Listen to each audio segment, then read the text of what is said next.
Well, welcome to Why You Need Airmanship 2.0 and How to Get It. Quick checkout on the control panel you should be seeing on your screen. You've got a white arrow and an orange box. If you click on that, that will collapse the control panel. Click on it again, open it up.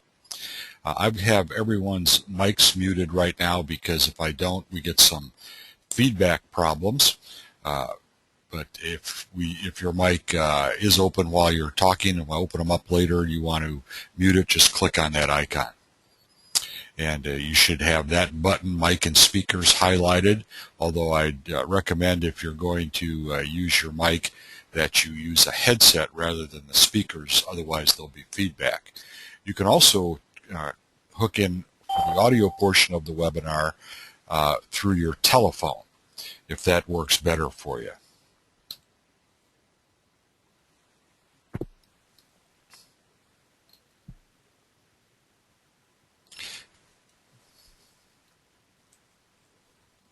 Well, as you can see, this is a PowerPoint presentation, but there is no sleeping allowed because you're going to get one knowledge credit for the WINGS program for attending the webinar this evening. Webinar sponsors are the FAA safety team, the FAST team, and I'm a FAST representative. And the Center for Airmanship Excellence, and I'm the Executive Director of the Center for Airmanship Excellence.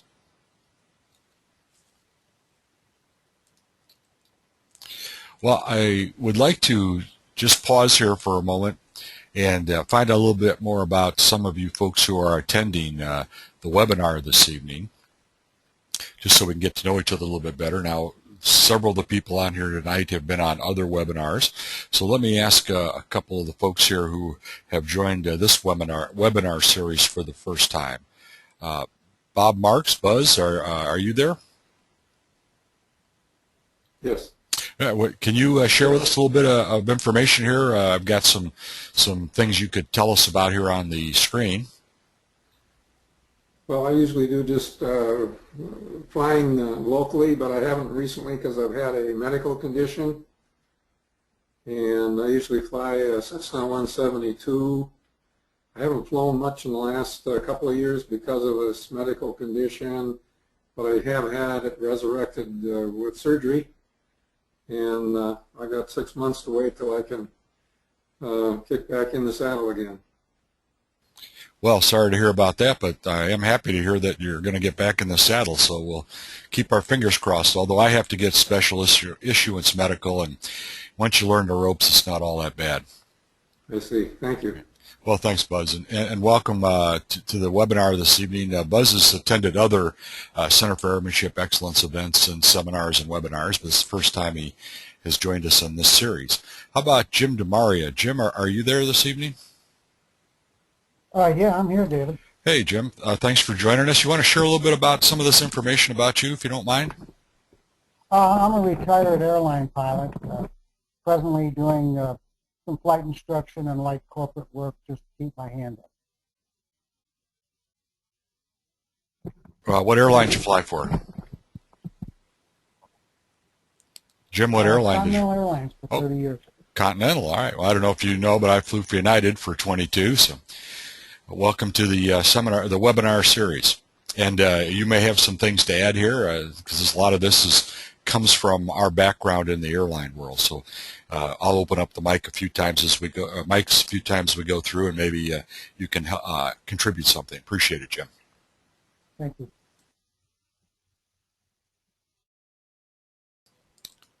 Okay. This series consists of 5 webinars. First one was Who's Behind It? That explains who put all this Airmanship 2.0 stuff together, why we're doing it, and that sort of thing. The second webinar covered Airmanship 2.0 versus Airmanship 1.0, and we consider Airmanship 1.0 to be the way that we personal flyers have been flying for, well, since the beginning. But Airmanship 2.0 is the way the airlines and military guys have been doing it since the early 80s. And, of course, this is all about trying to bring the Airmanship 2.0 practices, policies, techniques, thinking, procedures, systems into personal flying. Then in the third webinar, we talked about how you can develop your own Airmanship 2.0 development plan. That's really the backbone of Airmanship 2.0. And in the prior webinar last week, we covered Airmanship 2.0, what aircraft to fly, and how to learn to fly them.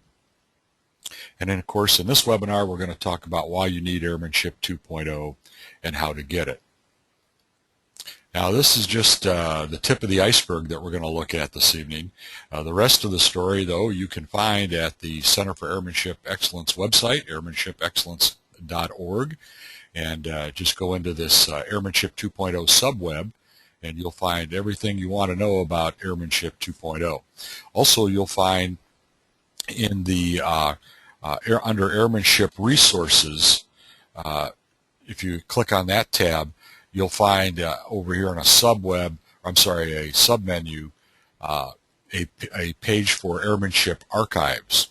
And if you go into those archives, you'll find a way that you can view, a link to view all of the webinars in this Wings program series. So if you missed any of those I just talked about, you can find them here on the website.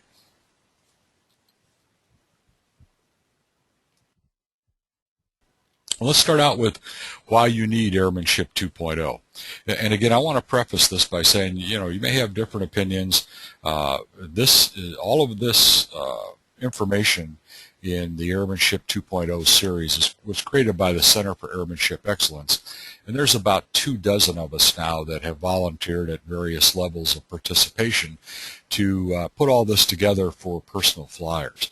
And that group is expanding as we go here. But it is our opinion. Now, we're primarily very senior aviators. I've been flying for over 50 years. Been a professional pilot since 1965.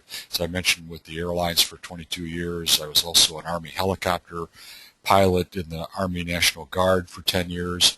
Have about 6 years total of corporate and charter flying in different times during my career. Flight instructor for 45 years, been an aviation entrepreneur, started a lot of aviation businesses. And so, that's, the other guys don't have the exact same, obviously, experience I have, but they have that level and that kind of experience in their areas of expertise. So this is a very experienced group, a lot of gray hair in the group. But we're always looking for more help. Well, I think one of the main reasons that you need Airmanship 2.0 is that if you want to pursue Airmanship Excellence, then you really need Airmanship 2.0. And that statement comes out of a lot of research on this and developing this over the last couple of years, is that, if you really want to become an excellent airman, and I hope that's always your aim, then you really need a system like what we're calling Airmanship 2.0 to pursue it properly and to continuously improve your airmanship skills. And that's because airmanship excellence is relative to what you want to do with an airplane, and Airmanship 2.0 addresses this directly. The FAA practical test standards and the FARs that guide our currency and our qualifications and so forth are really minimum government standards. And in case of the public, test standards, we just had Tracy White join us. Welcome, Tracy. In case of the practical test standards, you only have to achieve those to get your certificate or rating, and then you don't really have to demonstrate all of those skills and knowledge areas over time. And we know that our skills deteriorate. That's not an opinion. That's been well documented. Our skills deteriorate rapidly as you get older, especially knowledge base starts to deteriorate rapidly. So you have to keep up, which means you have to be continuously striving for airmanship excellence. But that's relative to the kind of flying you're doing. Like the kind of flying that Jim was doing at Continental required a very, very high level of airmanship, and that high level of airmanship had to be maintained at all times. Right now, I used to have to do the same thing at United, but right now, just flying around for my own personal flying, and I'm not going out there and flying in hard IFR and doing any of that stuff right now, then I don't need all of those things that I needed before. Excuse me just one second. I've got to mute the mics here. Here we go. Otherwise, we get that feedback. So excuse me for that. And just stand by 1 minute, too. We got a couple guys just join us, and I want to make sure I get them down here on the roster so they get credit. So stand by just 1 second, please. Okay. So airmanship excellence is relative to what you want to do with the airplane. So it has different levels, but you have to recognize what level of qualifications you need to do what it is you're actually doing at that time with the airplane, and so that you know whether or not you're qualified. So Airmanship 2.0 looks at all of that. Airmanship 2.0 is a systematic and continuous approach to airmanship excellence. And both of those things are very important. It has to be continuous and it has to be systematic. You have to, for example, to increase your knowledge area of the aircraft you fly, which is a big part of airmanship. You can't just read the POH when you check out an airplane and then maybe scan through it when you get ready to take your flight review every 2 years. You have to have a systematic approach that's continuous, and for example, that would be you decide that you're going to read one chapter of the POH every month. You're going to review your flashcards on your memory items for your emergency procedures once every 2 weeks. Every third month, you're going to go out and talk to the mechanic on the airplane and find out more about it. You can see how that goes. There's a million ways of putting all that together, but the two key elements of that approach is it's systematic. You have a plan. It's laid out. You go through everything methodically, and it's continuous. It's not just at check ride time. Airmanship 2.0 continuously increases the utility of your flying because you're continually getting better and better. You can do more with the airplane. That's a very important thing. We get that private pilot certificate, and it's kind of like, wow, we got the keys to Dad's car, and I can go do anything that I can make this airplane do. But that's not really Airmanship 2.0 because you're not really qualified. You may not be qualified to do some of those things you're trying to do with the airplane.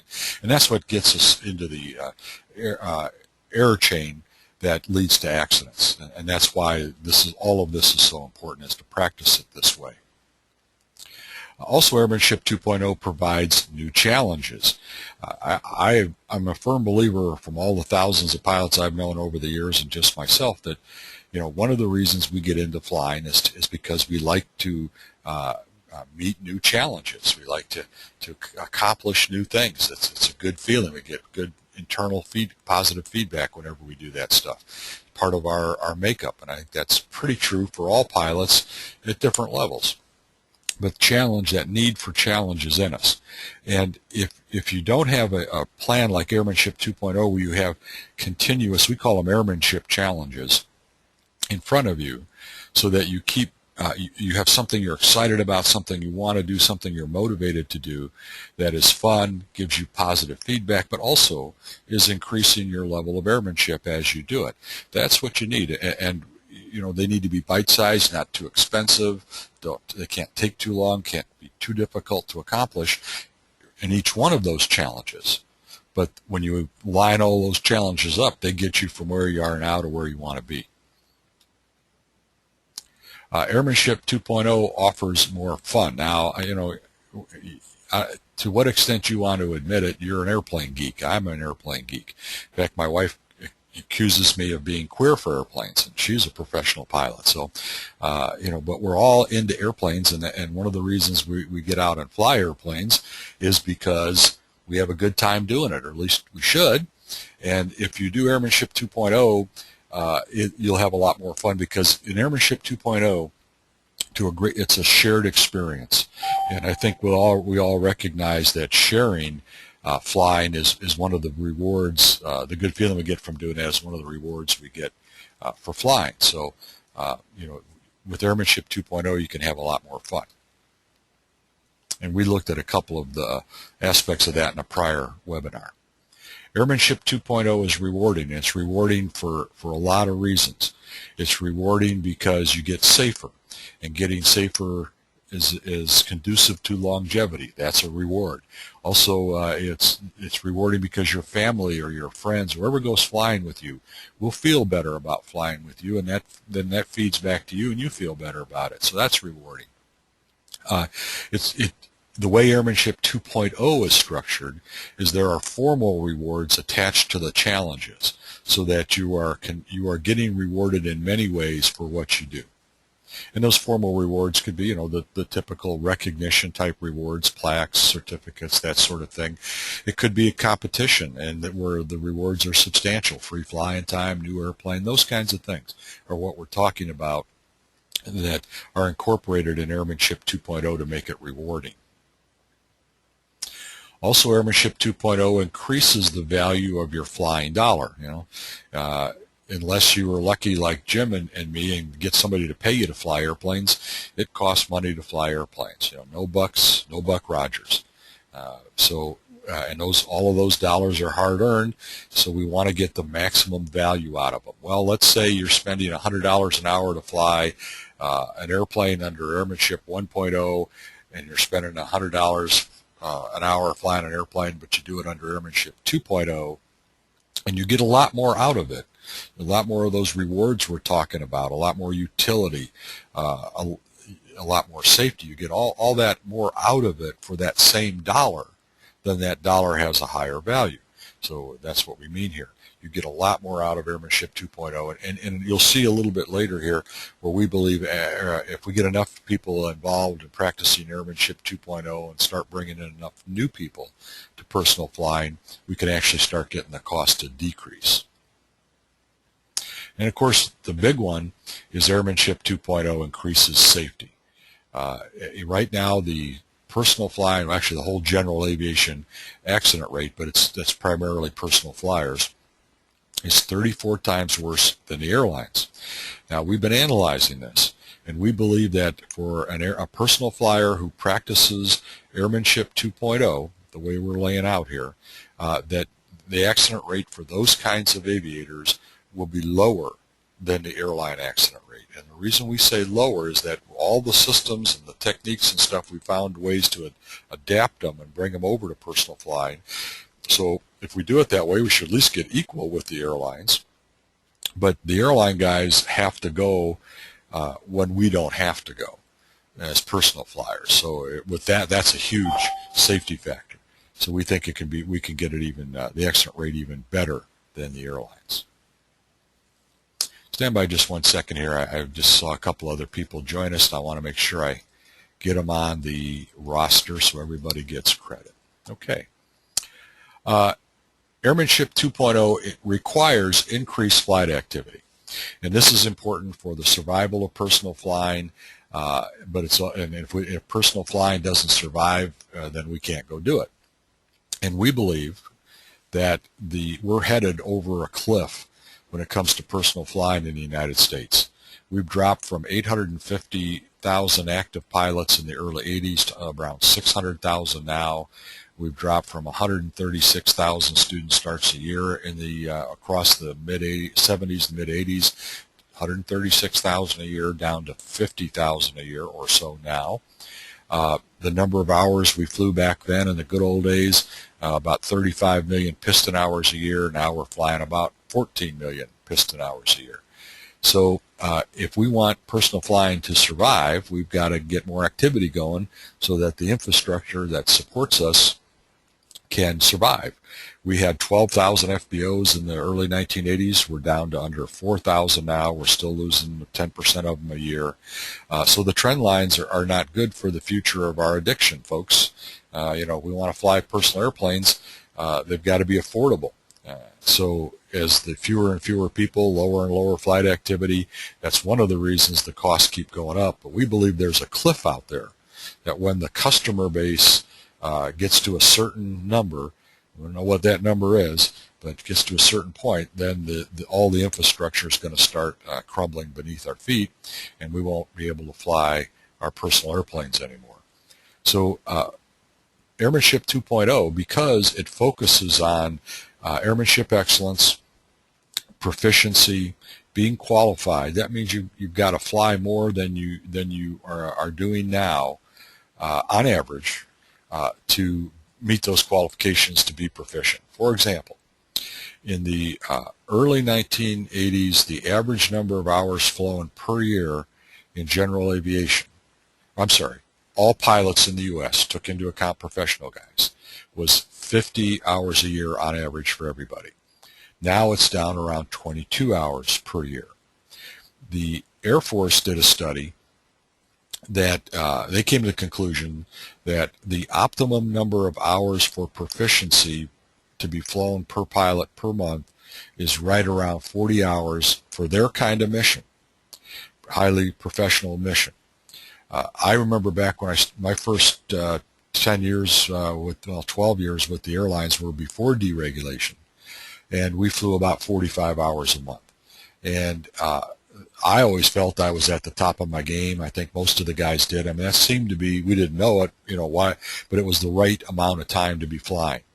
The Air Force says if you fly under 40 hours a month in that kind of a situation, you haven't flown enough to be proficient. If you fly over 40 hours a month, now you're starting to get into impairments to your proficiency, things like fatigue, overconfidence, complacency, those kinds of things.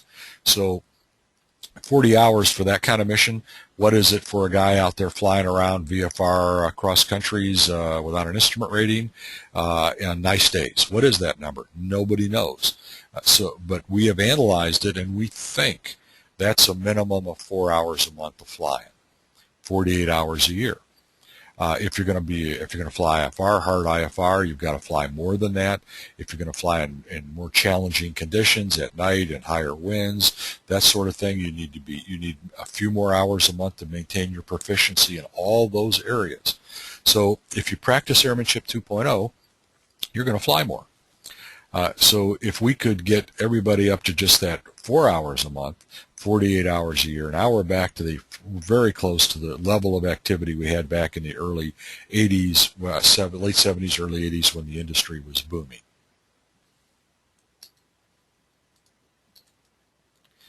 And I mentioned this briefly. Let me focus on this for a minute. Increased flight activity reduces costs. Now, this is straight logic, economic theory, whatever you want to call it. But obviously, when more people are buying more things and the volume goes up, the cost usually comes down per unit. And this is especially true if you can, in the case of airplanes, when you can utilize that expensive asset at a higher rate. So rather than flying an airplane for 4 hours a month, you fly that airplane 40 hours a month, then you can keep your overall per hour cost much lower. So that's just one example of the volume type of effect. But here's a big one in my mind. Back in the early 80s, the big three airframers, Cessna, Beech, and Piper, were producing a little over 20,000 piston engine single airplanes a year. Now, I said that like a big number, 20,000, which really, is a small number in itself compared to like the auto industry. But that's where we were in the late 70s, early 80s, and everybody felt the industry was going pretty good. It was growing. Number of pilots was increasing every year at a pretty good clip. So things were going pretty good. So if we go back to that as our benchmark of the good old days, 20,000 piston singles a year. Last year, we produced in the U.S. Less than 1,000 piston singles now, and that was a bad year, but I'll back up to 2007, which was a very good year, relatively speaking, in recent times, and there were only about 2,700 piston singles produced. So, 10% of what we were producing back in the good old days.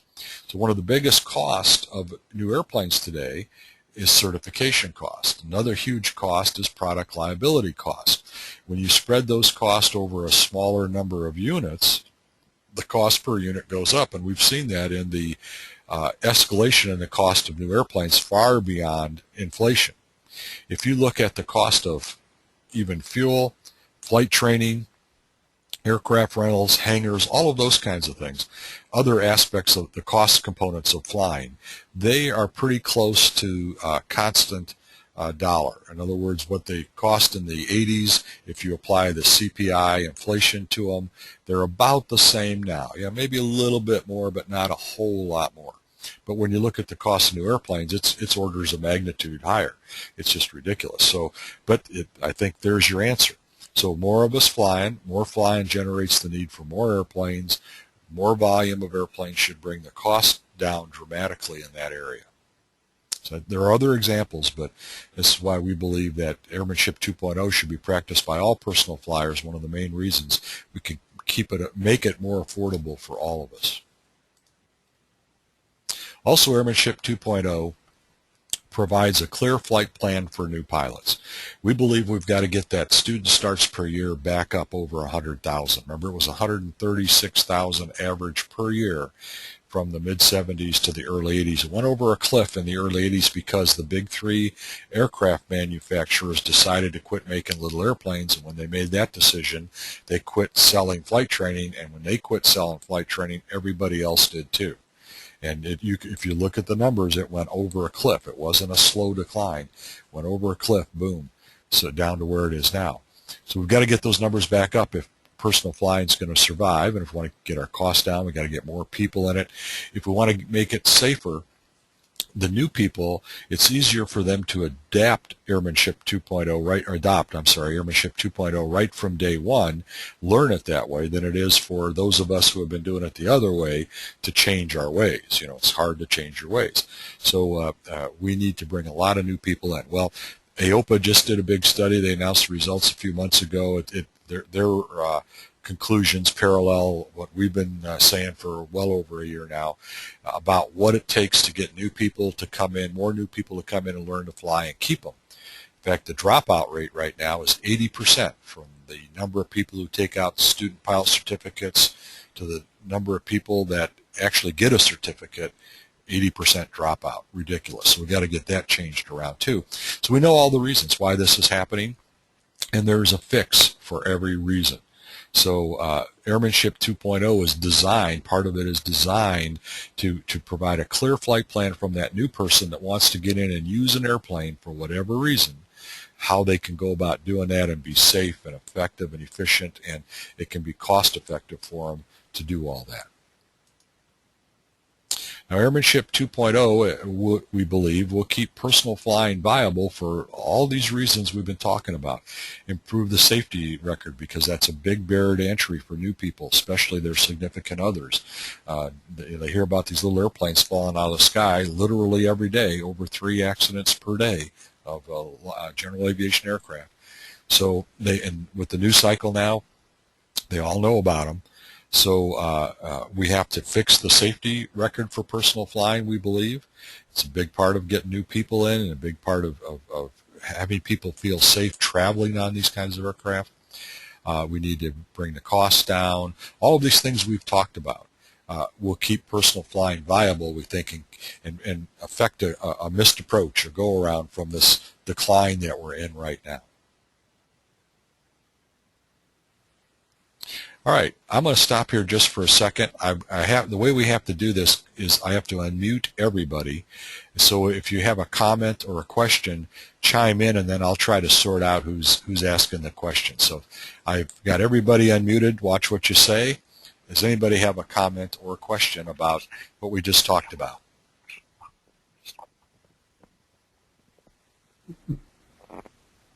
Anybody want to jump in? Feel free.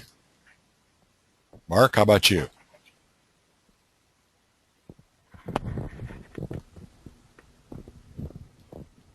Mark, you there? See, I think some of you guys turn this on and just go watch Wheel of Fortune, huh? Okay, anybody else have a comment or question? Okay, I'm going to mute y'all. Here we go. All right, let's look at how you get all this then, because I've painted a nice rosy picture, I hope, for you.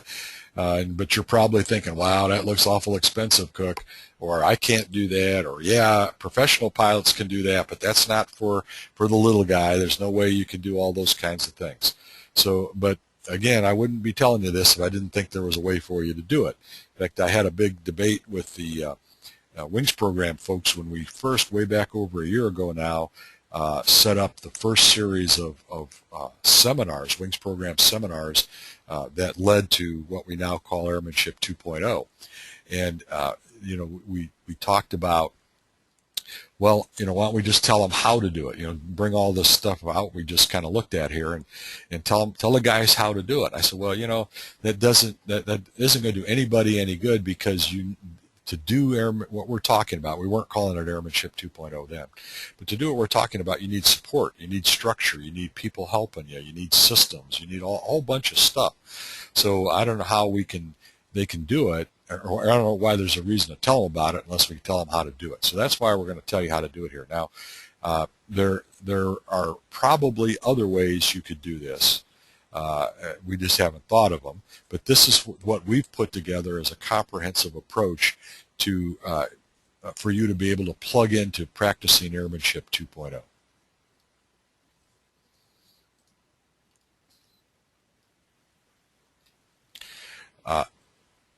I'm going to tell you about an Airmanship Development Support Organization.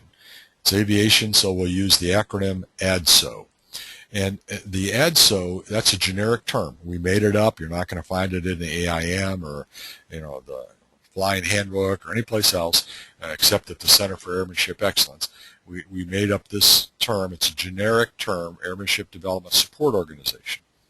And for example, an ADSO could be an airline. That is an Airmanship Development Support Organization, the way they support the pilots in their airmanship development. Obviously, it could be the military, flight operation. It could be a charter operation, although not many are doing this yet, but some are. And some of the corporate operations are doing it this way. It could be a flying club. Could be a flight school. Could be an aircraft rental operation. Could be anything else that is a flight organization that adopts these principles and provides you with the support you need to practice Airmanship 2.0. That's what we mean by an ADSO. Well, it's important to fly with the support of an ADSO because you really need a safety culture. Now, a safety culture is not just saying, yeah, we have a safety culture. We all believe in safety here in this flight school or in this flying club. That's not a safety culture. A safety culture is a very formal thing. It has communications, it has norms, it has values, it has policies, it has procedures, it has peer pressure, positive and negative, it has safety leadership, it has safety coaching, it has performance monitoring and improvement, and all kinds of things go into that safety culture. It has to be all written down. It has to be a flight operations manual as part of it. So it's not just saying, yeah, we have a safety culture here, we believe in safety. Much, much more than that. And ADSO, let's just call it a Center for Airmanship Excellence certified ADSO. If we were certifying ADSO, these are all the things that it would have. Also a safety management system. Safety management system, for those of you who have not been exposed to this yet, it's pretty simple. You have a means of detecting, identifying potential hazards, potential links and error chains, potential risks. And to identify those hazards and risks, you need data, and you need a way to collect the data, and you need a way to analyze the data. So when then after you analyze the data, then you have to have a safety team that can look at that data, trends, exceedances, and so forth, and develop a communications plan to let everybody in the organization know that there's a new hazard or risk we've identified. Watch out for it.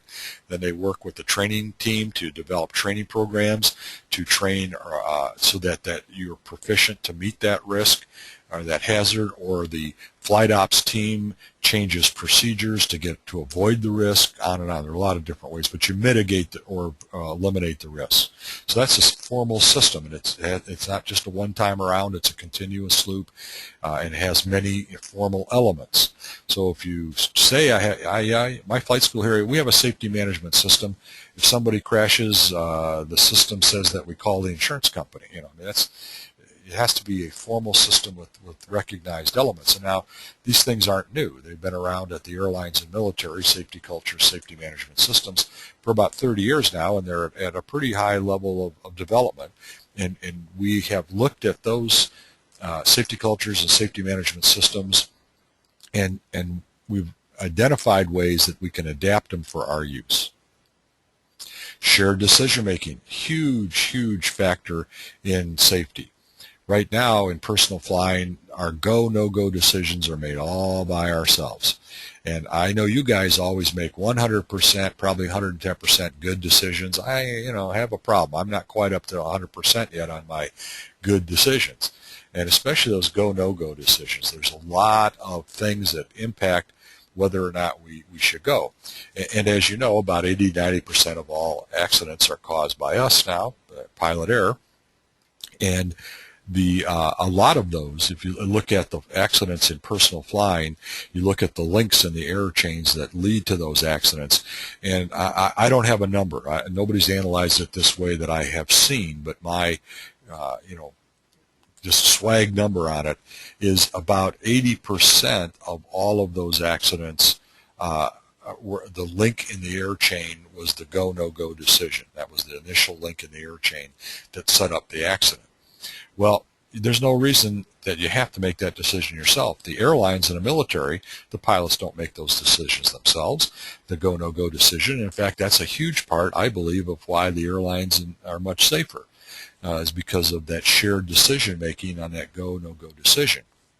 And it's formalized for the airlines on Part 121 because a flight cannot leave the gate until it's been dispatched with a concurrence of an FAA licensed certificated dispatcher and the pilot command, the captain.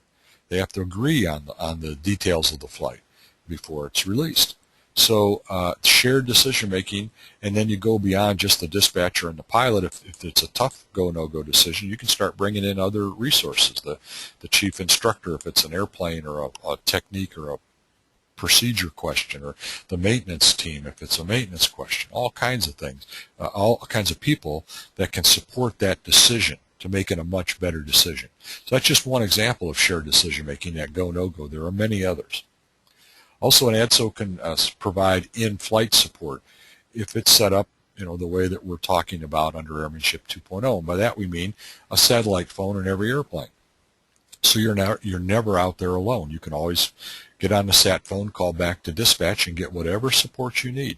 It could be information, it could be a change of plans, rearranging things on the ground, refiling new flight plans, doing a new flight plan, all kinds of things that you might need in flight. That life would be a heck of a lot easier and safer for you if you could just communicate with someone who had your back. And that's what in-flight support's all about. Also, it works the other way. Let's say the dispatch team, let's say there's a new NOTAM issued for your airport, your destination airport, and it wasn't on the line when you did your pre-flight. So the dispatcher, part of his procedures, that new NOTAM pops up, he calls you up on the sat phone, says, hey, here it is. So there's all kinds of things where that in-flight support can help you make life easier. But the big thing with an ADSO is that you're operating with a team. A team is your insurance policy. It's your airmanship insurance policy. It gets more brains in the game for you, helping you out, making things safer, making them easier, and making them a heck of a lot more fun. So that's some of the main reasons there, the main reasons why if you're going to be practice Airmanship 2.0, you need to fly within an ADSO, some kind of airmanship development support organization. ADSO, properly structured ADSO, also provides support for creating and maintaining an airmanship development plan. Remember I mentioned earlier, that's the backbone of Airmanship 2.0. Everybody has a personalized plan because you're going to want to do unique things with airplanes. So you have to have a unique plan that's designed to help you get on track and stay on track to continuously improving your airmanship. It has to be a formal plan. And we talked about that a bit in an earlier webinar in this series. If you go to airmanshipexcellence.org and go into Airmanship 2.0 subweb, there's a video briefing on developing a personal airmanship development plan. Also, an ADSO can provide flight data recorders and other flight critique tools. Flight critique is one of the most important aspects of Airmanship 2.0. I know at United before I left, they had a policy of critiquing every flight. I was a Challenger instructor for flight safety and a check airman for about 4 years, and we taught within that context post-flight critique for the crews. I always use it when I'm flying personally, if I have a crew, or if I'm flying myself, I do a personal critique after every flight. That's part of becoming a better airman, pursuing airmanship excellence. But the more tools you have to help you with that, the better job you can do. If the only tool you have is your Mark I brain, especially if it's getting as tired as mine, bombarded with as much cosmic radiation as mine has, because I spent most of my youth above flight level 180, then I need more tools than just that Mark I brain, because the memory isn't as sharp as it used to be. Well, one of the best tools is a flight data recorder, and a part of that now is video recording of the flight. But those are expensive. Well, the video recorders themselves aren't too expensive anymore, and they're good tools. But to do it really right, and to also plug this data into that flight management, the safety management system I mentioned earlier. Here's one of the biggest sources of data is the flight data recording that goes into that system. These are relatively expensive system, and this one here that I've got pictured is an Aperio Vision 1000 system. It's a flight data recorder, video camera, about the size of the palm of your hand, mounted on the overhead in the cockpit. Video of the flight, audio, but of course it records all the parameters, altitude, airspeed, heading, accelerations, bank, pitch, all that stuff, so that it can be analyzed after the flight. And that's about a $7,500 item. So I don't think Buzz is going to buy one for a Skyhawk. That's put it into it's a little expensive for one guy. But if you are flying within an ADSO and you're sharing the aircraft with other guys, and I hope that doesn't scare you, that idea doesn't scare you, because there are ways to make that sharing experience work, then the cost can be reduced. So an ADSO can supply the flight data recorders and flight critique tools that you need. Also, part and parcel of an ADSO, as part of that safety leadership team, are mentor pilots, experienced aviators.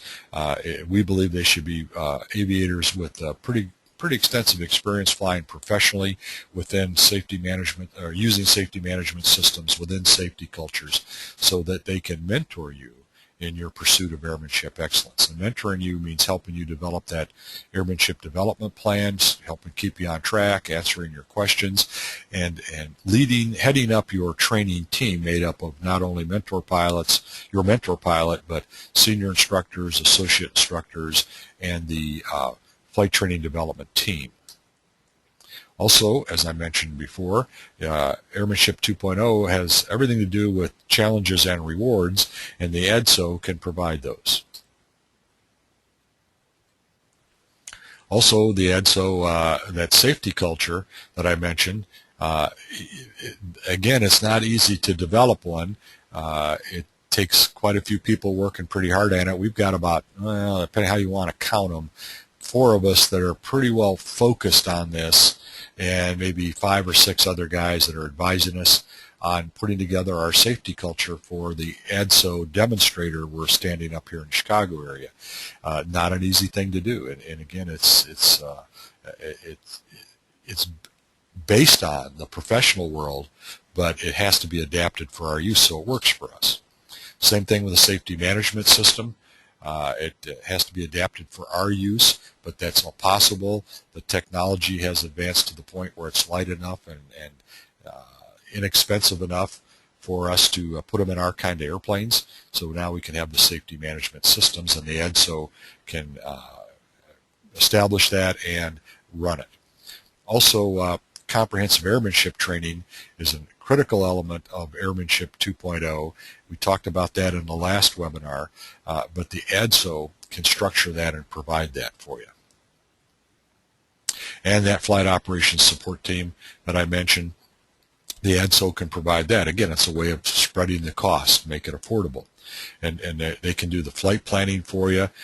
When I was with United 22 years, I never did a flight plan for United. Dispatch did my flight plan. And that's the way it ought to be, I think. You have a team there. They have to take more time. They can catch the details. So they put the flight plan together, and then, of course, it's still your responsibility to review it, modify it if you think it's necessary, and approve it. But it reduces your workload, leaves your head free for more strategic planning, and you're not left out of that process. You're part of it, but you have a team helping you. And then, of course, that go, no-go decision, the dispatch, and anything else you need to help you get going, all those last-minute problems, the dispatch operation can help you with that. Flight tracking. We talked about this in one of the prior webinars, but I don't like to rely on ELTs given all the problems we're seeing with them now, especially the 121.5 ELTs. Now that the satellites aren't looking at them anymore. I believe in flight tracking. Spider track system is a good example. And if the dispatchers are watching your flight all the time, they got your back again. And if you have a problem, they can reduce that search and rescue operation to just a rescue operation. They can take the search out of it. Also provide that in-flight support we talked about. So the EDSO can put together and run that flight operations support team for you. All right, that pretty much covers the ground on why you need Airmanship 2.0 and how to get it, or at least one way to get it. Only way we can think of right now. There may be others. So I am going to open up the mics for a minute. I'm sorry we have to do it this way. It's just the way this particular GoToMeeting system is set up. I can't see, I don't have a raise your hand icon for you. So I'm going to open up the mics. I've got all of them unmuted, so watch what you say if you don't want to say anything. And does anybody have a question or comment?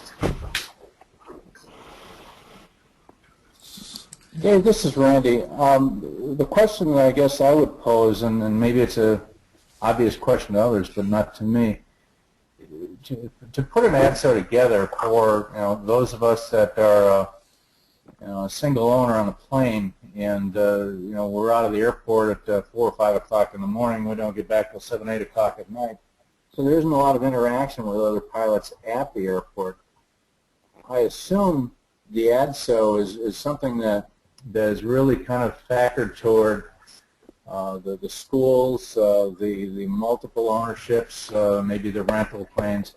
How does somebody go about setting something like that up at, say, the airport, where that becomes part of the ADSO for you, or maybe the groundwork for the ADSO? Is that really where this is going? Okay, I'm going to mute everybody for the feedback. Great observation, Randy. Great question.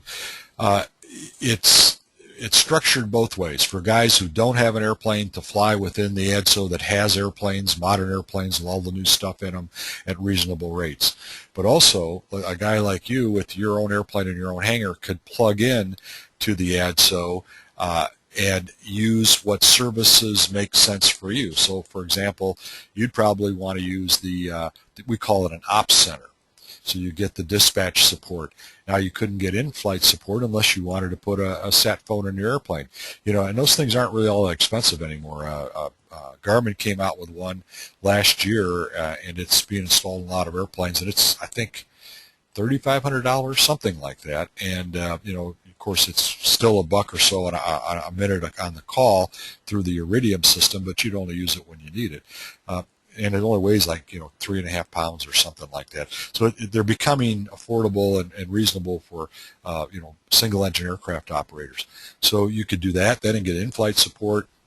The safety culture aspect is a matter of being plugged into the communications loops and attending group meetings where we talk about safety things, safety briefings and so forth, and attending social events so we get that camaraderie, and that also then provides the positive and negative peer pressure that we need within that safety culture. So you could plug in that way.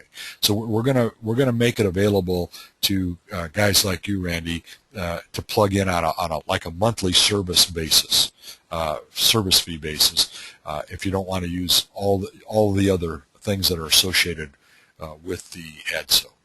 So I have to unmute all of you, or I'm sorry, disregard that. I've got you all muted. Randy, I'm going to open you up. Does that answer the question? It does. I guess multiple responses to it. Certainly, obviously, there's a cost involved with something like this. I would love to see, certainly at the national level, something to get it bolstered or to get it started. But I think if there was something at the airport level or at maybe the more regional level, like a lot of us try to support the local airport around the area, they're a wonderful thing to have, because that brings it down to the personal level and takes away that distance factor that can cause some issues. Oh, you're absolutely right. I'm sorry I missed that part of your comment earlier. An example, what the demonstrator we're setting up that we hope gets copied many times over around the country is based locally at the airport. In Chicago area, we're going to establish an operations center, that in-flight support group we talked about, and the training center with the simulators and training facilities and all of that, just north of Schaumburg Airport, and then Industrial Park just north of Schaumburg. That'll be the central location. Then we'll have groups of guys at 7 airports in the Chicago area, and they'll be like a group unto their own, where they'll do these things you just mentioned, Randy, get together for that interaction. And then, of course, as a Chicago area group too, will get together periodically. So yes, that interaction is important. We need to be, if we're going to be in a safety culture, we have to be in contact with the other people in that culture. So I've opened up your mic again. That's fantastic. Yeah. Okay, that's fantastic in itself. I'm in southern Wisconsin, so for me to get to Schaumburg is about 5-minute jump through the air. Yeah, well, we're going to have a base up at Waukegan, another one at Lake in the Hills up towards you too a little bit. So. Oh, it's fantastic. Yeah, so great. That, I think, drawing that more local level to it is certainly going to get it off the ground. But I think the concept in itself makes a lot of sense, because again, with the hours that some of us fly, you get rusty or you get into a groove and you don't realize what you're doing, and it's not necessarily a good thing. Exactly. So if you want to find out more about that, Randy, if on airmanshipexcellence.org under the Airmanship 2.0 tab, you will see a whole briefing on an ADSO, and then there's a briefing on the demonstrator, the ADSOD. So you can find out everything you want to know about that. Okay, I'm going to unmute everybody and see if anybody else has a question, comment. This is the last webinar in this series, so I know some of you have, Pat, you've attended almost all of them. I think you're out of town for one. What'd you think of the series in general? I've really enjoyed it. I give a lot of flight instruction to guys that own their own airplanes, and as the other guy just commented, people are out of this loop, and I'm trying to bring this into the customers I work with. So I really enjoy this. Well, great, Pat. Yeah, thank you. And by the way, Pat's one of the Center for Airmanship Excellence volunteers, and I've really been impressed with the way he's been trying to incorporate these Airmanship 2.0 principles with his clients, because his clients are exactly the kind of guys that I believe need this sort of thing the most. We're going to fly in high-performance airplanes, Cirruses, and so forth, and when the professional pilots fly, we have all this support, and so there's no reason why personal flyers shouldn't have all the support too. That's where we're looking at, and there is a way to make it affordable and practical for personal flyers, and that's what this ADSOD is going to demonstrate. Okay, I'm going to mute all of you are unmuted again. Anybody else have any final comments or questions before we sign off? This is really